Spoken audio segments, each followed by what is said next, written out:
Welcome to footballgameplan.com, where football makes sense. I'm Emery Hunt, the czar of the playbook. Bring you our NFL Week 13 preview between the Cincinnati Bengals and the San Diego Chargers. Now let's take a look at some keys to victory for both teams, starting with the Bengals.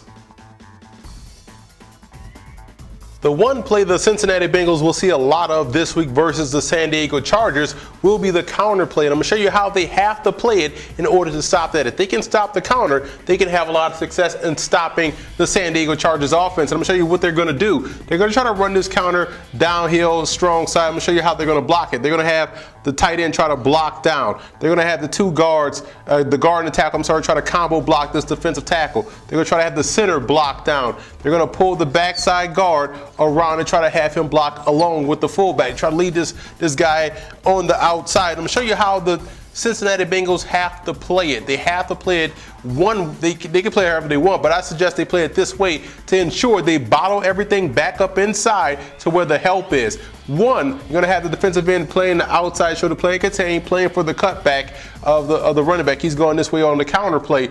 And what we're going to have here, we're going to have the weak side linebacker. His job is to attack that A gap. So he's blitzing this A gap here. And while he's blitzing, you're going to have the free safety field where he just left, playing the cutback, playing the pursuit as well. So the weak side backer's job is to crash that A gap, try to cause interior penetration. The way you stop a counter or any type of run that's trying to pull lineman, you got to force this lineman to belly back further into the backfield. And we're going to have this defensive tackle. His job is to hold his own versus this double team, because we're going to have the middle linebacker trying to scrape off him and try to force this tight end to squeeze down even more. And also, we're going to have this defensive, we're going to play a little gap exchange. We're going to have the defensive end try to take his inside shoulder, his outside shoulder, and try to get hooked inside, crashing down, creating a mosh posh of problems on the inside, also trying to force this pulling guard to change his track. Pulling inside, gap exchange, he's taking the inside, which means the backer is taking the outside. And you also have, obviously on this side, the strong safety that's going to be your alley defender as well. So if the defensive end and the Mike backer can crash down inside to try to force that down block by the tight end and to force that pulling guard to try to go inside, now you have a situation where you have 2-on-1 blocker, which is the fullback. So if they can do a little bit of gap exchange between the end and the strong side backer versus the counter, they can have a lot of success. And like I said before, key for the weak side linebacker to try to force this pulling guard to belly back even more, thus just creating an entire problem for the counter play itself. So again, gap exchange on the strong side, weak side linebacker trying to blow it up in the backfield or blow up that pulling guard in the backfield, and you're creating a 2-on-1 situation for that fullback. So either way, he's going to be wrong, and you're going to have the other guy have to make the tackle. But like I said before, if they're able to stop the counter play of the San Diego Chargers, they're going to stop their running game. So that's why it's imperative that they stop the counter this week versus the San Diego Chargers.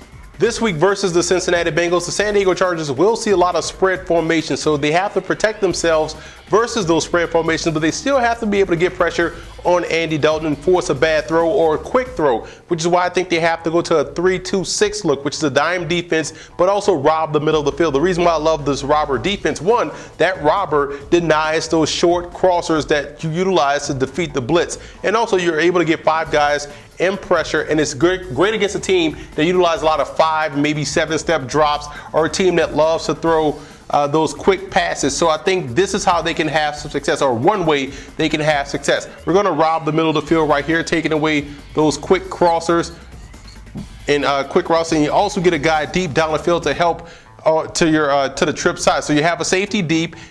Corners, nickel, diamond, and your regular corners are playing inside technique. They're trying to funnel everything outside to where the sideline is their help. And what we're going to do up front to get pressure, we're going to send the defensive end outside, contain. We have a contained blitzer. We're going to send the backer shooting this A gap to force Andy Dalton to get rid of the football quickly or to force a short throw.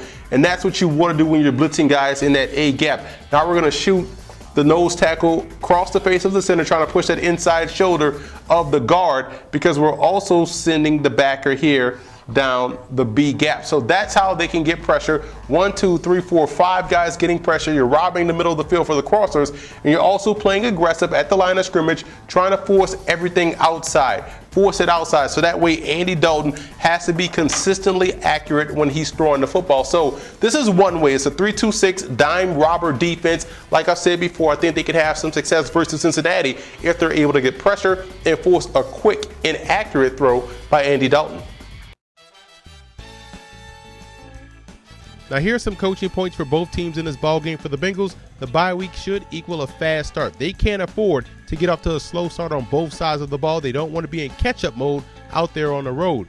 And the front seven on defense has to play some great football. The defensive line will have to get pressure on Phillip Rivers. The linebackers have to excel on both ends of defense, especially in coverage. And they have to communicate in the secondary. The Chargers run a lot of bunch formations, a lot of cluster sets. So if you're not communicating and passing guys off, you're going to find yourself getting beat deep down the field in the passing game.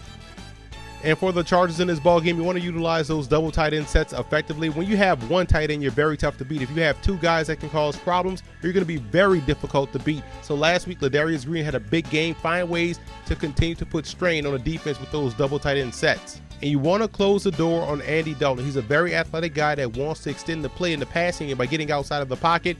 Keep him bottled up, tackle to tackle, and don't allow him to break contact. And a perimeter run game has to be in effect for Cincinnati. That's your quick toss plays, maybe even a wide receiver crack toss, or even bubble screens with Eddie Royal or even Danny Woodhead. They have to find ways to get to the outside because I think that's where they have the advantage in space. Now here are some in-game adjustments that you want to watch out for in this ball game for Cincinnati. Number one, you want to focus on how they attack the pressure of San Diego. I think they may screen these guys up with the running back out of the backfield, Gio Bernard, or even with the wide receiver screens. They have to find ways to combat that downward pressure. And also keep an eye on the linebacker rotation. I know right now, late injury, Vontaze Burfict may not be 100%, may not even play in this ball game, so it'll be interesting to see who rotates in that linebacker, especially in passing situations. And the Bengals also have to work those tight ends. Like I mentioned before about San Diego, they have the luxury of having two tight ends as well. Find ways to get both Eifert, the rookie, as well as Jermaine Gresham involved in this ball game very early. And for the Chargers in this ball game, we know the Bengals defensive tackles love to fly up the football field and get penetration. I think they can utilize the sprint draw to calm that pressure. Now, what you should look for is when they decide to utilize that sprint draw. Do they go with it very early in the ball game to set the pace, or do they wait until they can't block the pressure that the Bengals bring them with that front four? And also, you want to keep an eye on when do they decide to bracket A.J. Green, early in the down and distance, or only wait to third down to take away Andy Dalton's number one option. And on offense, you want to keep an eye on whether or not they stay in spread formations where they widen the field and expand the coverage responsibilities of those Bengals defenders, or they keep it condensed and try to confuse these guys with those natural rub routes and pick routes. That's something you want to keep an eye on in this ball game when you're watching San Diego. The X factor for the Bengals will be their pass rush. They're going to have to make sure they not only get pressure on Phillip Rivers, but actually get him on the ground. Right now, the Chargers are doing a great job in protecting up front, so it's up to that Bengals pass rush to help out their secondary by getting in the face of Rivers. The X factor for the Chargers will be wide receiver Keenan Allen. The rookie has done a great job being a reliable target and a big play threat in that passing game, and he can have some success this week versus this Bengals secondary. So I look for Keenan Allen to play a huge role in the outcome of this ball game. I like the Bengals in this ball game. I believe coming off the bye, having 2 weeks to prepare for San Diego, their offense will start the game crisp, and defensively they have enough talent in the front seven to apply pressure. So I like the Bengals to take care of business on the road out there in San Diego.